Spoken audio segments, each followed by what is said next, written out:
literally in a position where in this hierarchy they have designed you are number 2 to God. If they want any power over you, they've got to do one of 4 things. They've got to claim and then prove that they exist above God. They've got to claim and then prove they are God. They've got to claim and then prove that somehow they exist between you and God. Or they can produce a document upon the face of which can be found the verifiable signature of one deity commonly known as God. And if they can't do that, they have no claim to power. They have nothing. And here's the beautiful thing. They don't even bother defining God. How can they? God isn't defined. God can be a 5-week-old tuna sandwich in the back of your fridge. You decided to personify and deify by calling God, God, my godly tuna sandwich. And if you're happy being number 2 to a tuna sandwich, you can do that. I want to be number 2 to the creator of the universe. But if you want to be number 2 to the tuna sandwich, you can go ahead. You have every right in the world to stand right up and claim the status of a child of God. But the moment you do that, you do accept a lot of responsibility, because then you have to look at everyone else with the same eyes. Guys having fun yet?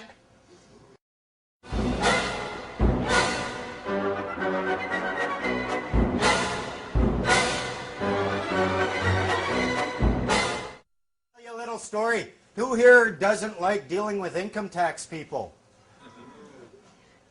I went down there to income tax. I was looking for my GST rebate check. I went in there. Very true story. I said, yeah, I'm here for my GST rebate. She said, oh, well, what's your social insurance number? I gave it. She punches it in. I'm sitting right here. She's like this. She looks. You haven't filed your taxes for 5 years. I said, really? I thought it was more like 7.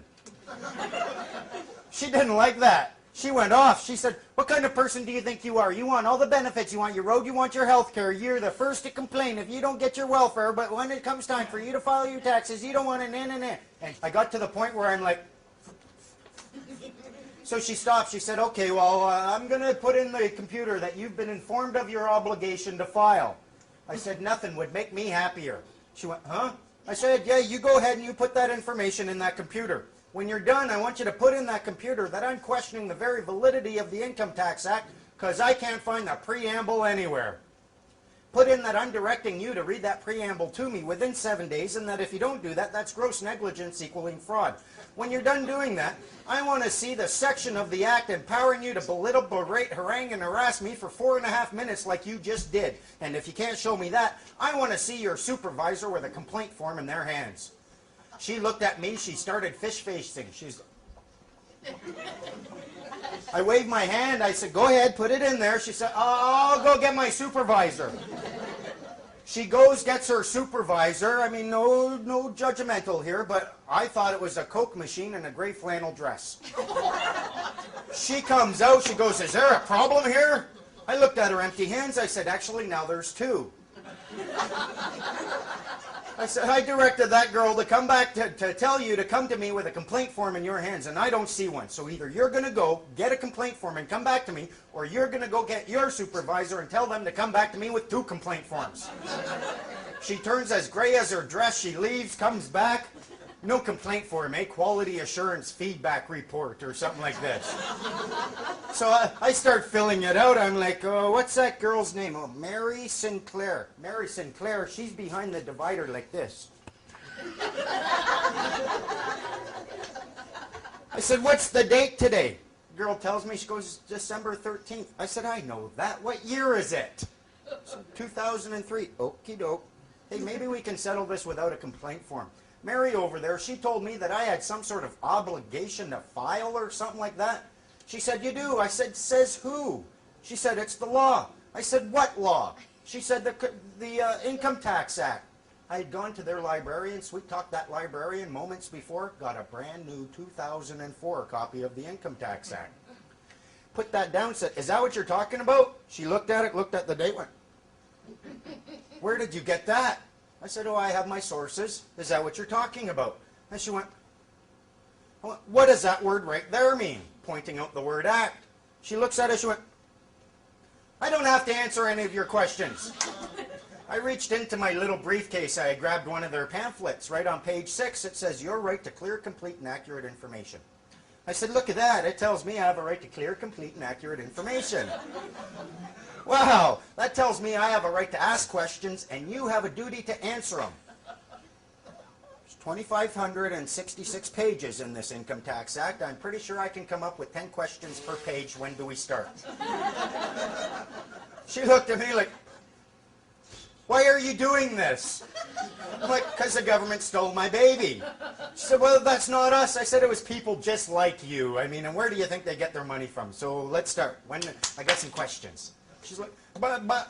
She started to get upset. I said, listen, you don't have time for this. I'll call you back in a week. You read the preamble of that act to me, and I'll accept that I have an obligation. If you can't read that to me, we are going to start asking some questions, and you're going to answer all of them.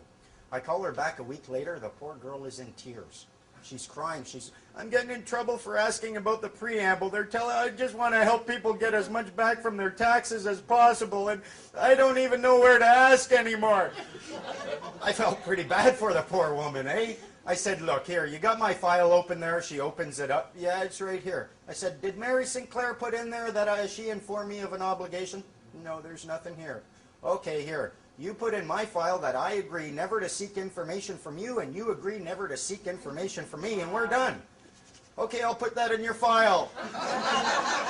Haven't tried talking to me since. Did you get your job? No, I had to give up my $2,500, but I figure that's better. I'd rather have, let them keep their money. I don't want it, for the most part. And it's all about once you start thinking free in order to become free, you start not having the answers, but having the questions. It's all about having the proper question.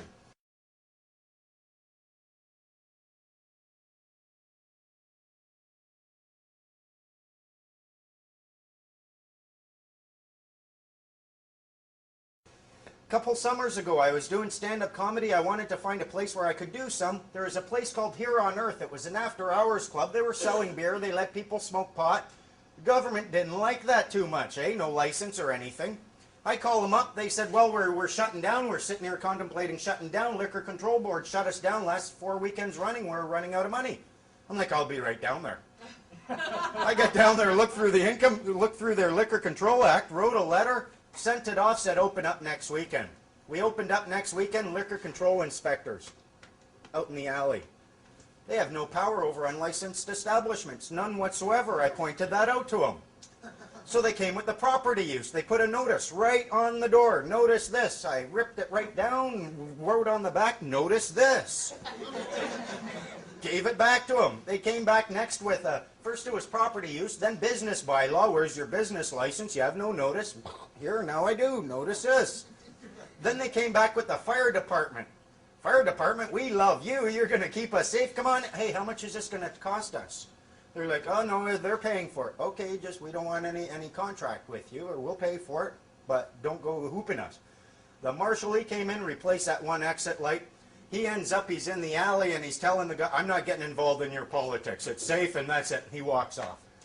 Took me 4 weeks. I got the police officers to a point where they would come to the door, knock on the door, identify themselves as peace officers. We would invite them in merely to keep the peace. They would do a little walk around, then they leave. Thanks, Rob. Thanks, officers. Have a great day. People thought I was paying off the cops.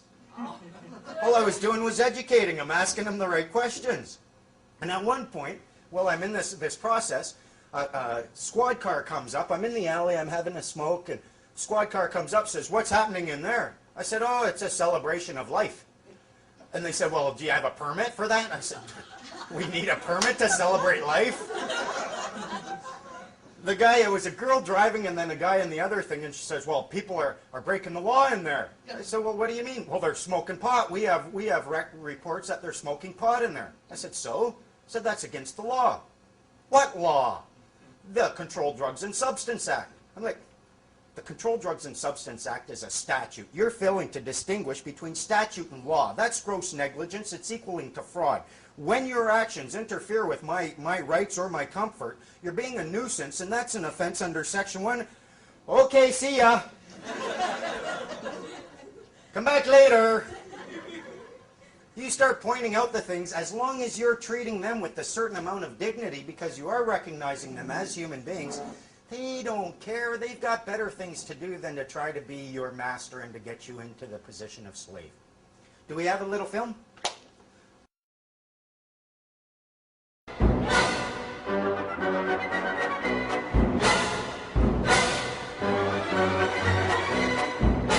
Mention that it seems like it's very difficult to understand these concepts. There's only a few key ones. They're quite simple, and once you start understanding those, you're not going to have to worry about everything else. Imagine for a moment you have a map.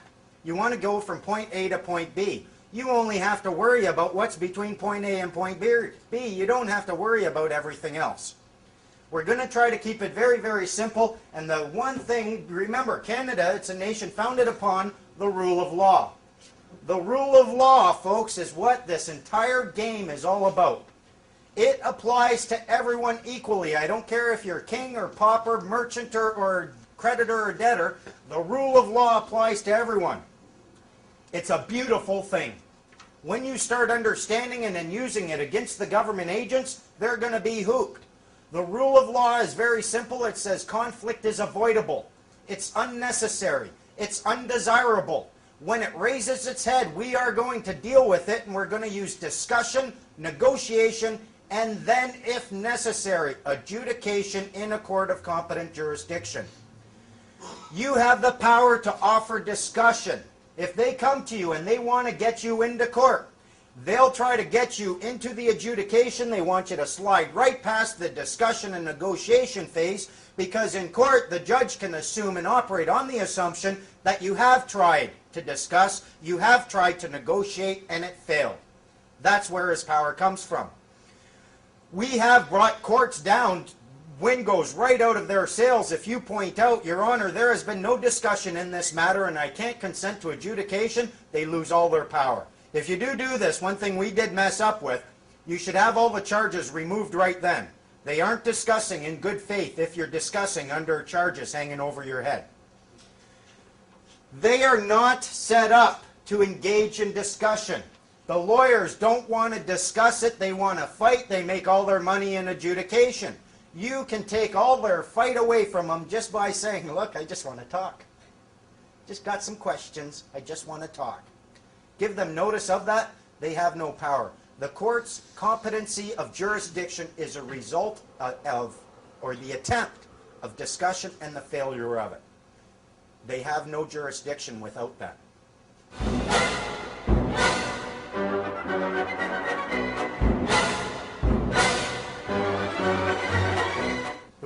In this little game that they've got us playing, there is a hierarchy to law. If you look on the right-hand side, natural law is the epitome. That's the top. Natural law is essentially your rights and duties to those whom you love. Imagine for a moment you're in a forest. You live there with your family. No one else is anywhere around.